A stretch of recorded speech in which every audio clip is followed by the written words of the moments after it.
వారు one side ఎలా ఉండేది ఏం లేదు. ఇంకా బీజేపీ వచ్చినా ఎవరు వచ్చినా గానీ వారు వన్ సైడ్. గెలిచేది జగన్.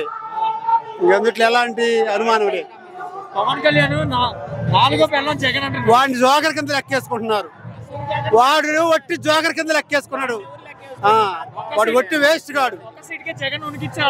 ఒట్టి వేస్ట్ గాడు. అసలు వాడు గెలిచేది చూసుకోమని. వాడే ఇప్పుడు వాడే గెలవడు. 51 సీట్లు గెలిపిస్తానంటే ఓడిస్తానంటే ఎవడు నమ్ముకుంటాడు? ఎట్ట నమ్మాలి వాడి మాటలు? వాడి దాడికే తేమలేదు. చంద్రబాబు నాయుడు పవన్ కళ్యాణ్ బీజేపీ పొత్తుతో వస్తుందనే సమాచారం. ఏ పొత్తుతో వచ్చినా ఈ రాష్ట్రంలో బీజేపీకి అంత లేదు. పవన్ కళ్యాణ్ జోకర్ కింద లెక్కేసుకున్నారు. ఆ చంద్రబాబు జగన్ తోటి గెలవలేనని చెప్పి భయపడి నూరయ్యా నేను ఒక్కడే గెలవలేనని వాడు వాళ్ళని కిడి పడతా ఉన్నాడు. అయ్యే పనే కాదు. ఇంకా లేదు. ముఖ్యమంత్రి ఆయనే.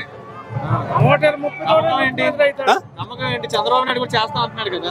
చంద్రబాబు నాయుడు 14 సంవత్సరాలు చూశారు. ఇప్పుడు ఇలా కొత్తగా వచ్చాడు ఒకవేళ ఈయన చేస్తాడేమో నేను ఒక ఆలోచన ఉంటుంది జనానికి. వాడు 14 సంవత్సరాలు చేసి నోరు తెరిస్తే అబద్ధాలు తప్పితే రెండోది లేదు. చంద్రబాబు నాయుడు అబద్ధానికి నిలువెత్తు నిదర్శనం. అబద్ధం ఎట్లుంటుందంటే చంద్రబాబు నాయుడు లాగా ఉంటుంది. మరో రూపం అబద్ధాలకి చంద్రబాబు నాయుడు మరో రూపం. అబద్ధానికి ఒక రూపం అంటూ